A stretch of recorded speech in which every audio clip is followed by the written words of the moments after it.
First rule in this world, baby, don't pay attention to anything you see in the news. It's, you know, people who have, you know, issues with me as Kanye West, so they say, why is he, they classify, you know, my motivational speeches as like rants and things like this. Like, why is he saying that? Why is he doing that? Blah, blah, blah. Well, I've reached a point in my life where my Truman Show boat has hit the painting. I'm a celebrity, so that means my line has to cost $10 a t-shirt. No, I understand about quality. I understand about fabrics. I spent 10,000 hours at this. I dedicated my life to this.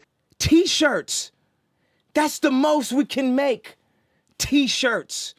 We can have our best perspective on T-shirts. But if it's anything else, your Truman Show boat is hitting the wall. I was trying to get on the basketball team in 8th grade. I hit every free throw, hit every layup, and I looked at the list and I wasn't on the list. And then the coach just gave me the Kanye shrug. When I was playing basketball, everybody said I was too short. I'm killing them with the scoops, you know what I'm saying? Everybody says you can't rap because you're a producer. Okay. Oh, I ain't hear that beat. Oh, yeah, I know. I produced it. I just rapped on it before you got a chance to hear it. You know what I'm saying? Like, I'm going to use everything that everybody says that I can't do, and I'm going to flip it to the positive. I remember when I wanted to rap, people were just like, you can't stop producing. I was working on a demo in my crib for $500 for somebody in my crib that I didn't even want to be in my house. You know what I'm saying? But I had to... It was something, you know what I'm saying, that I needed. I wanted to get a Pelly off layaway or something, so I was trying to, I'm doing demos for $500, and they in the back room recording. Whack. Terrible. I'm talking to Just on the phone. He like, yeah, so whatever. Dog, I gotta go, man. I think that's Buster right behind me. I'm like, yo, I need to get out there, man. What am I doing, man? I'm here. He over there doing beats for Buster. I'm doing beats for Busters. You know what I'm saying? Whoever wanna fuck you around, I'm at them niggas. You know what I'm saying? I don't fucking compare me to fucking producers, man. This ain't no fucking game for me. I don't give a fuck about a nigga trying to classify me as a producer. My beats was whack at one point, dog. I wasn't always having hot beats. I learned how to make hot beats. I'm focusing on rhyming now. I'm gonna be the fucking best. And I'm gonna be charting with these niggas. Which mean, I don't know, I didn't decide, they decided for me, man. I always wanted to rap on my beats. It just so happened that people would hear this stuff and they'd be like, yo, do you have to rap on that? Well, if you don't, I'll just buy the beat from you. You know what I'm saying? So basically, I was always a rapper. It was a chance that, now let me word this very well because you might want to use it as a quote and I don't want to be slurring over it. Okay. I was always rapping, and it just so happened that really, really phenomenal rappers got to rap on my beats before I got a chance to. So that pushed me into the classification of a producer. Then a lot of people say, okay, well, you know, you have to do music. I'm gonna keep doing music, but what if people told me I couldn't rap? What would have happened? What if people told me I couldn't perform? You know, I'm only 36 years old. I have other goals and other things, and I'm gonna use my platform, every platform, to stand up and say, I wanna make something. I wanna make the next Ralph Lauren.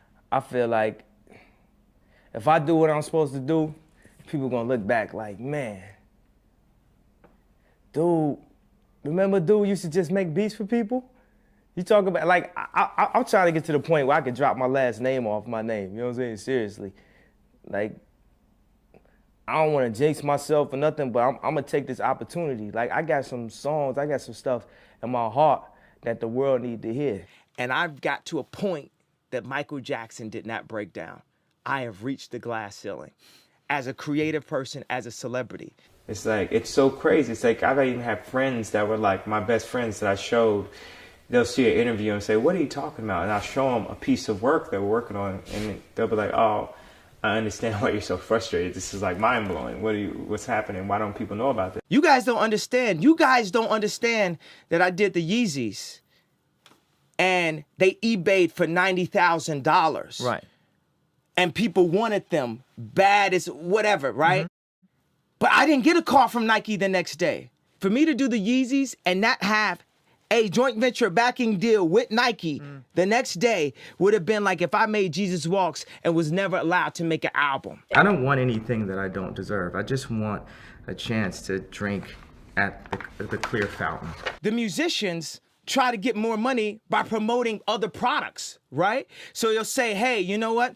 I've got this water and we've got, you know, we've got this red version, we got a red bottle, and we got a David Beckham version here. Then we got a blue version. So my opinion is no more than the patina on top of it.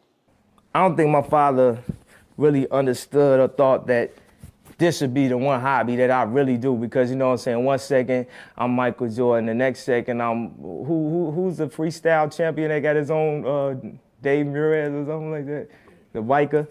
One second I'm him, next second I'm a swimmer, I'm a professional diver. Like, I was just a shorty, I was doing a bunch of stuff, I was creative. Next second I'm Michelangelo. Everybody says, who does he think he is?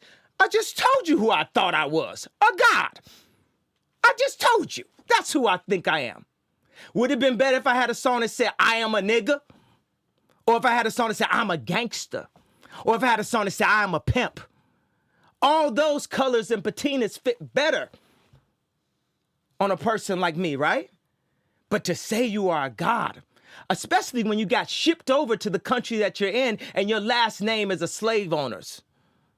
How could you say that? How could you have that mentality? And say, man, why don't I just get this beat to DMX? And why don't I just get that beat to Hov? And why don't I just follow the producer path? So it's once again at a point in my life where I have to step away from something I'm doing or retreat in order to follow what my dreams really are. You know, so many people are just so fucking obvious. They don't even realize that when they box me in or try to verbally put me in some type of box or put Donda in a box, that they're really showing their level of ignorance. They're putting themselves in a box. I always felt like I could do anything. I see stuff from the future, and I'm always like, I'm such a futurist that I have to slow down and talk in the present.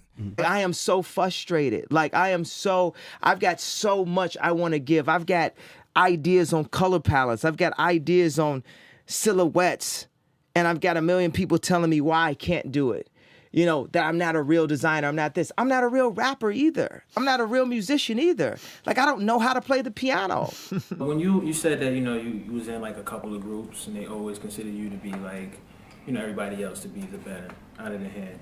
What inspired you to keep going, Man, I just had the hunger. I'm fine to make a mistake. I'm fine to put out an all auto-tune album that no one understands.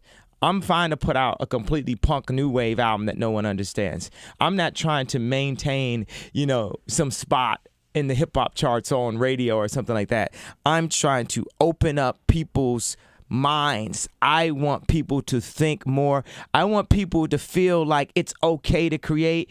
I want people to feel like it's okay to make mistakes in front of people and follow what their dreams are and not feel boxed in. I'm here to follow my dreams, and help other people follow their dreams and inspire people who are dreamers. Go listen to all my music. It's the codes of self-esteem. It's the codes of who you are. If you're a Kanye West fan, you're not a fan of me, you're a fan of yourself. It's gonna take a minute, society's slow. Yeah, it's just look, I'm gonna stand up and I'm gonna influence and I'm just gonna be me to the fullest.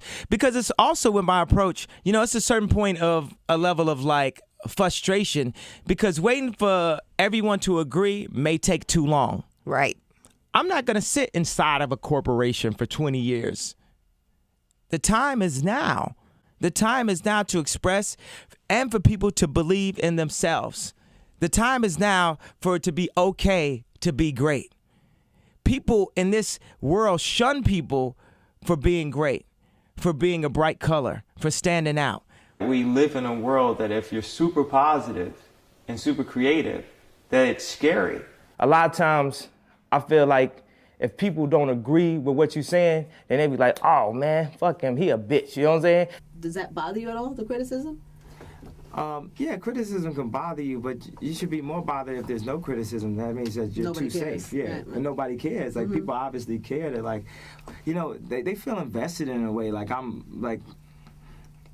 have a responsibility to them. At the end of the day, I only have a responsibility to myself. What matters is, the people who are sparked by it. And the people who are offended by it, it doesn't fucking matter. Fuck you, because it's about motivating the doers. At what point in your life was the breaking point where you feel that you finally, you got something accomplished, you got your name out there, you're in the game? Man, I still feel like I ain't in the game where I need to be.